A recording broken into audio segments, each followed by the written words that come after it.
Recent ഞാൻ കണ്ട ഒരു ആക്ഷൻ ത്രില്ലർ സീരീസ് ആണ് the day of the jackal. ഒറ്റ വാക്കി പറയുകയാണെങ്കിൽ വേറെ ലെവൽ സീരീസ് ആണ്. ഫസ്റ്റ് എപ്പിസോഡ് തൊട്ട് ലാസ്റ്റ് എപ്പിസോഡ് വരെയുള്ള ഒരു പ്രസന്റേഷൻ ഉണ്ടല്ലോ, അല്ലെങ്കിൽ അതിന്റെ ഒരു എൻഗേജിംഗ് ഫാക്ടർ ഉണ്ടല്ലോ, അതൊക്കെ വേറെ ലെവലായിട്ടാണ് ഈ സീരീസിൽ ചെയ്തിരിക്കുന്നത്. ആൻഡ് ഇതിന്റെ സ്റ്റോറി എന്ന് പറയുന്ന ഒരു അസാസിൻ ഉണ്ട്, സ്നൈപ്പർ കില്ലർ ആണ്. സോ പുള്ളിക്കാരന്റെ കില്ലിങ്സും അതിന് റിലേറ്റ് നടക്കുന്ന ഇവന്റ്സും, ആ ഇവന്റ്സ് കാരണം അയാൾ ഫേസ് ചെയ്യുന്ന പ്രോബ്ലംസും, അല്ലെങ്കിൽ ഓരോ കില്ലിങ്സ് കഴിയുമ്പോഴും പോലീസ് ഇയാളെ ഫോളോ ചെയ്ത് നടക്കുവാണ്. ഒരു കാറ്റ് ആൻഡ് മൗസ് പ്ലേ പോലെ ഇങ്ങനെ പോകും. അതായത് ഓരോ കില്ലിങ്സ് നടക്കും തോറും ഈ പോലീസ് ഇയാളുടെ അടുത്തോട്ട് എത്തിക്കൊണ്ടിരിക്കുകയാണ്. ഇത്രയുള്ള സ്റ്റോറി എന്ന് വെച്ചാൽ ഇത്രേ ഉള്ളൂ. പക്ഷേ ഇതിന്റെ ഒരു പ്രസന്റേഷൻ ഉണ്ടല്ലോ, അല്ലെങ്കിൽ ഇതിന്റെ ഒരു സ്റ്റോറി ടെല്ലിംഗ് ആയാലും, അല്ലെങ്കിൽ ഓരോ സീനിന്റെ എക്സിക്യൂഷൻ ആയാലും, ക്യാരക്ടർ പ്രസന്റേഷൻ ആയാലും എല്ലാം ടോപ്പ് ലെവലാണ്. ഫസ്റ്റ് എപ്പിസോഡിൽ ഒരു സീൻ ഉണ്ട്, പുള്ളിക്കാരന്റെ ഒരു മിഷൻ കംപ്ലീറ്റ് ചെയ്യുന്ന സീക്വൻസ് ആണ്. അവിടെ കിട്ടുന്ന ഒരു എൻഗേജിംഗ് ഫാക്ടർ, അതായത് നമ്മളിങ്ങനെ കണ്ണെടുക്കാതെ കണ്ടുകൊണ്ടിരിക്കും, അടുത്ത് എന്ത് നടക്കും. അയാൾ ഒരു സ്നൈപ്പർ വെച്ച് ഒരാളെ കൊല്ലുവാണ്, ഇത്രേ ഉള്ളൂ. പക്ഷെ അതിന്റെ ഒരു എക്സിക്യൂഷൻ ഉണ്ടല്ലോ, ആ ഒരു കില്ലിന് അയാൾ എടുക്കുന്ന ആ ഒരു റിസ്ക്കും, അല്ലെങ്കിൽ ആ ഒരു കില്ല് എക്സിക്യൂഷൻ ചെയ്യുന്നതും, അല്ലെങ്കിൽ ആ സ്നൈപ്പർ അതിന്റെ ടെക്നിക്കൽ സൈഡ് എങ്ങനെയാണ്, ആ വിൻഡ് കൺട്രോൾ ചെയ്ത് എങ്ങനെയാണ് ഷൂട്ട് ചെയ്യുന്നത്, ഇങ്ങനത്തെ ഒരുപാട് കാര്യങ്ങൾ ആ ഒരു ഫസ്റ്റ് എപ്പിസോഡിൽ ആ ഒരു കുറച്ച് സീക്വൻസിൽ പറഞ്ഞു പോകുന്നുണ്ട്. പുള്ളിക്കാരന്റെ ഒരു ഫസ്റ്റ് മിഷനിൽ ഇത്രയും കാണിക്കുന്നുണ്ടെങ്കിൽ, ഇത്ര കിടിലായിട്ട്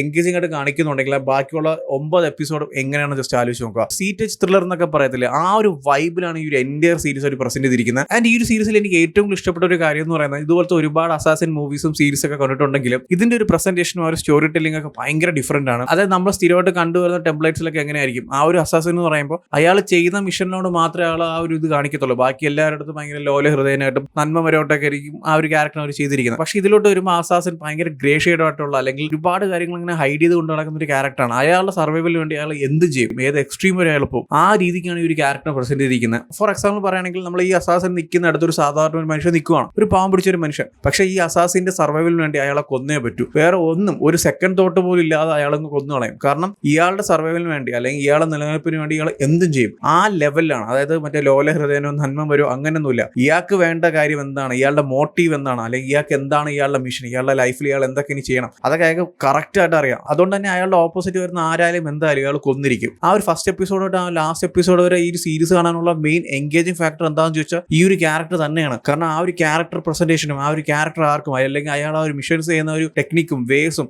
അതൊക്കെ വെറും പൊളിയാണ്. അത്ര കിടിലോട്ടാണ് ആ ഒരു ക്യാരക്ടറിനെ ഈ ഒരു സീരീസിൽ പ്രസന്റ് ചെയ്തിരിക്കുന്നത്. ആൻഡ് അതുപോലെ തന്നെ എനിക്ക് ഇഷ്ടപ്പെട്ട മറ്റൊരു കാര്യം എന്ന് പറയുന്നത്, ഈ ഒരു ക്യാരക്ടർ പ്രസന്റേഷന്റെ കൂടെ തന്നെ പാരലായിട്ട് ഒരുപാട് ഇവന്റ്സ് നടക്കുന്നുണ്ട്. അതിനൊക്കെ ഇന്റർ കണക്ട് ചെയ്ത് പോകുന്നതും, ആ സിറ്റുവേഷൻസ് ഇയാളുടെ ലൈഫിലോട്ട് വരുന്നതും, അതൊക്കെ അടിപൊളിയായിട്ടാണ് ഇവർ എക്സിക്യൂട്ട് ചെയ്തിരിക്കുന്നത്. ഒരു സ്ഥലത്ത് പോലും നമുക്ക് കൺഫ്യൂസ് ആവത്തില്ല, എന്താണ് ഇവിടെ നടക്കുന്നത്, അല്ലെങ്കിൽ ഇത് എങ്ങനെ കണക്ട്, അങ്ങനെയൊന്നും തോന്നത്തില്ല. അത്ര കിടിലായിട്ടാണ് പല ഇവന്റ്സും ഇവർ ഇന്റർ കണക്ട് ചെയ്ത് കൊണ്ടുവരിക്കുന്നത്. ആൻഡ് അതുപോലെ തന്നെയാണ് ആ ഒരു അസാസിന്റെ ഓരോ ടെക്നിക്സ് ഉണ്ട്. ഓരോ കില്ലിങ്സിന് അയാൾ യൂസ് ചെയ്യുന്ന ഗൺസും, അല്ലെങ്കിൽ ആ ഓരോ കില്ലിങ്സിന് അയാൾ എടുക്കുന്ന റിസ്ക്കും, അല്ലെങ്കിൽ ആ ഒരു കില്ലിങ്സ് എങ്ങനെയാണ് എക്സിക്യൂട്ട് ചെയ്യുന്നത്. ഒരു അസാസിനാണ്, ഒരു സ്നൈപ്പർ കില്ലറാണ്, ഒരിക്കലും അടുത്ത് പോയി കൊല്ലാനൊന്നും പറ്റത്തില്ല. അപ്പം അതെങ്ങനെ എക്സിക്യൂട്ട് ചെയ്യണം, അതെങ്ങനെ നടത്തണം, അല്ലെങ്കിൽ അതിന്റെ ഒരു പ്ലാനും കാര്യങ്ങളും, അതൊക്കെ ഭയങ്കര കിടിലാണ് ഇതിൽ കാണാനായിട്ട്. ഭയങ്കര ഡീറ്റെയിൽ ആയിട്ട് കാണിക്കും ഇയാൾ എടുക്കുന്ന റിസ്ക്കും, അല്ലെങ്കിൽ ഇയാൾ നിൽക്കുന്ന സിറ്റുവേഷനിലൊക്കെ നമ്മൾ ചിലപ്പോൾ വിചാരിക്കും, ഓക്കെ എങ്ങനെയെങ്കിലും മിഷൻ ഇവിടെ വെച്ച് കംപ്ലീറ്റ് ചെയ്യും, ഇവിടെ ചെയ്യാതെ ഇരിക്കരുത്, ഇത് എങ്ങനെയെങ്കിലും ഇവിടെ വെച്ച് കംപ്ലീറ്റ് ചെയ്ത് അടുത്തോട്ട് പോകും, അല്ലെങ്കിൽ ഇതെങ്ങനെയെങ്കിലും ഈ ഒരു പ്രോബ്ലം സോൾവ് ആക്കുക. സോ അങ്ങനത്തെ ഒരു എന്ത് പറയുക, ഒരു കണക്ഷൻ നമുക്ക് ആ ഒരു ക്യാരക്ടേഴ്സും സിറ്റുവേഷൻസും ആയിട്ട് കിട്ടുന്നുണ്ട്. ആൻഡ് അതുപോലെ തന്നെയാണ് ഈ ഒരു അസാസിന്റെ അതേ ലെവലിൽ പ്രസന്റ് ചെയ്തിട്ടുള്ള ഒരു ക്യാരക്ടറാണ് ബിയാൻക എന്ന് പറയുന്ന ഒരു പോലീസ് ഓഫീസർ. പുള്ളിക്കാരുടെ ആ ഒരു ക്യാരക്ടർ പ്രസന്റേഷനും അടിപൊളിയായിരുന്നു. കാരണം ഈ ഒരു അസാസിൻ ചെയ്ത മിഷൻസും, അല്ലെങ്കിൽ മിഷൻസിന് ശേഷം അയാൾ എന്തെങ്കിലും ചെറിയ മിസ്റ്റേക്ക് ചെയ്യുമ്പോഴും ഈ ഒരു പോലീസ് ഓഫീസർ അടുത്തെത്തിക്കൊണ്ട് തന്നെ ഇരിക്കും. ഈ ഒരു കാറ്റ് ആൻഡ് മൗസ് പ്ലേ ആണെങ്കിലും പുള്ളിക്കാരിക്ക് ഭയങ്കര ഒരു വാശിയാണ്, ഈ അസാസിനെ എങ്ങനെയെങ്കിലും കണ്ടുപിടിക്കണം, അറസ്റ്റ് ചെയ്യണം, അങ്ങനത്തെ ഒരു തോട്ടാണ്. അതുകൊണ്ട് തന്നെ പുള്ളിക്കാരി ഇങ്ങനെ അടുത്തടുത്തടുത്ത് എത്തിക്കൊണ്ടിരിക്കും, ഇയാൾ അതിൽ നിന്നൊക്കെ എസ്കേപ്പ് ആയി പോയിക്കൊണ്ടിരിക്കും. അതായത് എത്ര കിടിലായിട്ട് ഒരു പ്ലാൻ എക്സിക്യൂട്ട് ചെയ്താലും തൊട്ട് ബാക്കിൽ പുള്ളിക്കാരി എത്തുന്നുണ്ട്.